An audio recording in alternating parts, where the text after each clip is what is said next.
Siap. Pertama-tama saya ucapkan terima kasih kepada dosen pengampu kami, Ibu Sri Purwati, dan perkenalkan sebelumnya nama saya Rika Pemiluri dan sebagai moderator pada diskusi dan presentasi pada hari ini, dan ini adalah rekan-rekan kami sebagai presenter.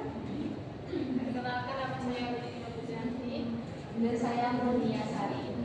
Pada hari ini kami akan membahas presentasi tentang PSAK 30 tentang akuntansi leasing. Kepada pemateri kami persilakan. Baik. Pada saat ini saya akan menjelaskan apa itu PSAK 30. PSAK 30 mengatur tentang perlakuan akuntansi untuk transaksi sewa atau leasing, baik dari sisi lese, penyewa maupun lesor pemberi sewa. PSAK 30 dibagi menjadi dua, yaitu sewa pembiayaan finance lese dan sewa operasi leasing. Pembedanya itu apakah secara substansi risiko dan manfaat kepemilikan aset berpindah atau tidak. Catatannya, PSAK 30 kini sebagian besar telah digantikan oleh PSAK 3 tentang sewa yang berlaku efektif per 1 Januari 2020 yang menghapus kualifikasi sewa operasi untuk leasing.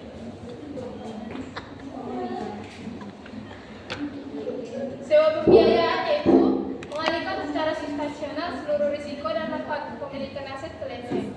Sewa operasi yaitu sewa selain sewa pembiayaan di mana risiko dan manfaat kepemilikan tetap pada lessor.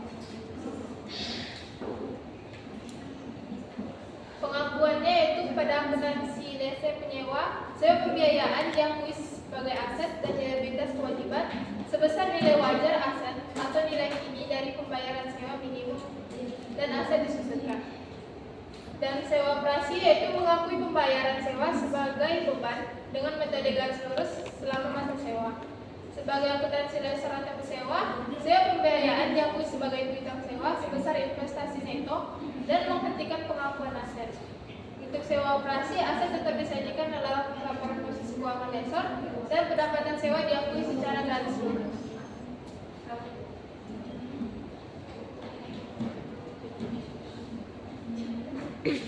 Nanti kok soal di mana? Baik, di sini kita akan membahas tentang pengungkapan dari leasing atau sewa. Nah, di sini leasing dan lessor, begitu penyewa ataupun yang memberikan sewa wajib mengungkapkan kebijakan akuntansi, jumlah pembayaran bunganya dan informasi penting lainnya adalah catatan laporan keuangan. Terus di sini dalam pengungkapan laporan keuangannya, perusahaan harus mengungkapkan yang pertama itu adalah nilai tercatat aset sewa, yang kedua rincian pembayaran sewa minimum, yang ketiga jangka waktu sewa, yang keempat kebijakan yang berlaku untuk akuntansi leasing, dan yang kelima itu kewajiban sewa yang belum dibayar atau utang tercatat. Terus nih, untuk contoh dari transaksi akuntansi leasing ini itu ada kasus sewa pembiayaan di mana PTA menyewa mesin selama 5 tahun dengan pembayaran tahunan 20 juta mulai 1 Januari. Nah, pembayaran tahunan 20 juta ini mulai dari 1 Januari. Nilai wajar mesin ini 100 juta dan tingkat bunganya adalah 10%. Maka pada saat tanggal 1 Januari-nya kita akan mencatat mencatat aset hak guna dan kewajiban sewa ini, di mana di debitnya itu aset hak guna mesin senilai 100 juta dan di kreditnya adalah utang sewa atau kewajiban sewa senilai 100 juta. Terus yang kedua, jika pembayaran angsuran pertama atas sewa mesin ini, maka sesuai dari soal itu sudah tercatat 20 juta setiap tahun, di mana di sini utang sewanya di debit karena kita membayar sebesar 20 juta dan di kreditnya adalah uang kita atau bank yang berkurang sebesar 20 juta. Terus jika kita mencatat beban bunga pada akhir tahun atau penyesuaian pada akhir tahun 31 Desember, maka kita akan menghitung dulu besar bunga atau sisa utang kita, di mana besar bunga dikali nilai wajar mesin dikurang dengan angsuran pokok hari pertama, yaitu sebesar 8 juta. Maka akunnya kita mencatat beban bunga didebit pada utang bunga di kredit sebesar 8 juta. Terus yang keempat, pencatatan penyusutan asetnya untuk akhir tahun juga. Ini penyesuaian juga, di mana kita menggunakan metode garis lurus. Nilai wajar dibagi umur masa ekonomis, nilai mesin 5 tahun. Maka jumlah beban penyusutan per tahunnya yaitu 20 juta. Jurnalnya beban penyusutan mesin beban penyusutan mesin pada akumulasi penyusutan mesin sebesar 20 juta. Baik, di sini bagi untuk selanjutnya saya sarankan kemudian.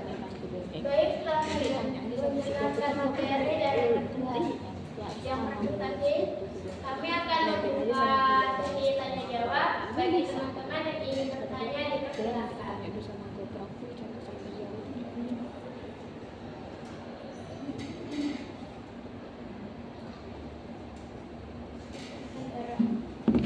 Baik, saya dari kelompok 8 ingin bertanya, jika masa sewa lebih pendek dari umur ekonomis aset tetapi nilai pembayaran sangat besar, apakah tetap bisa dikategorikan finance lease?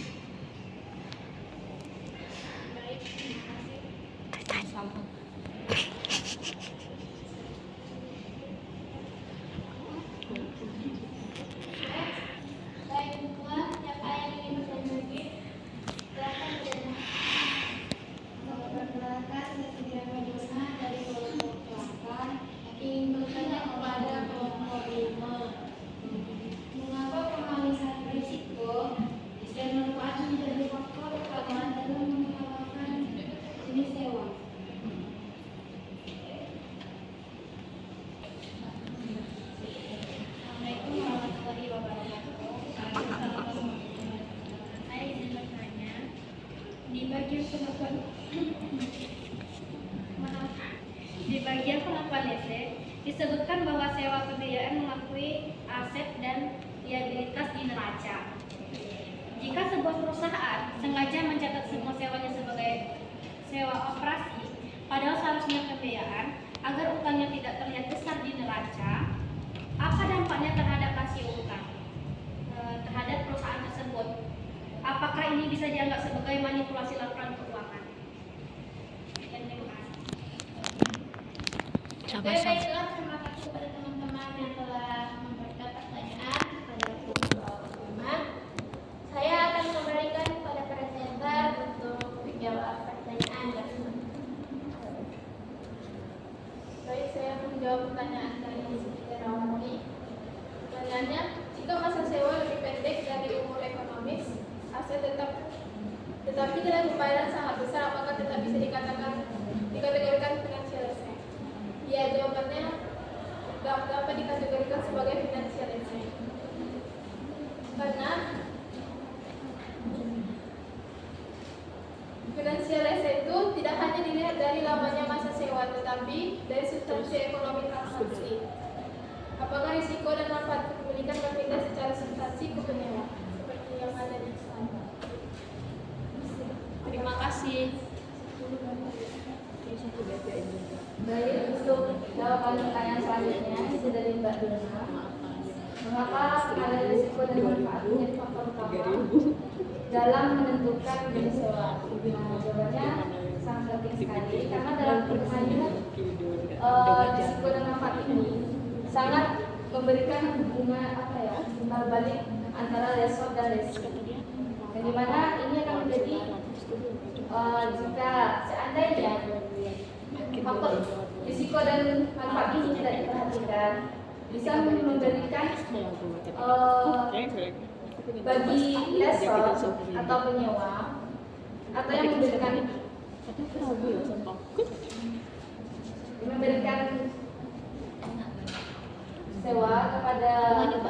itu bisa jadi mengalami kerugian jika tidak ada nasabah untuk melakukan menyewa atas barang yang disewakan tersebut.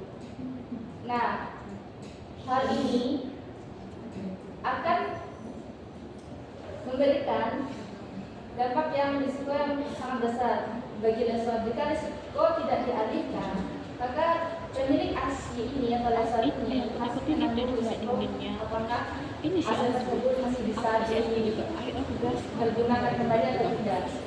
Terus jika tidak memperhatikan manfaatnya bagi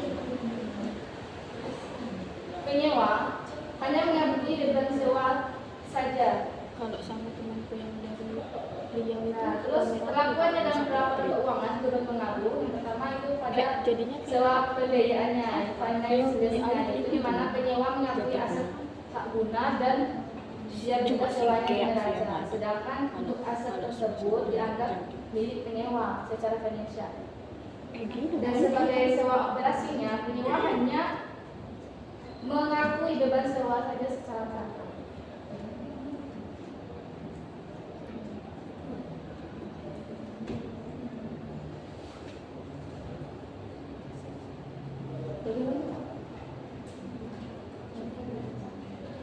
Nah, untuk pertanyaan selanjutnya, itu pertanyaan dari tadi.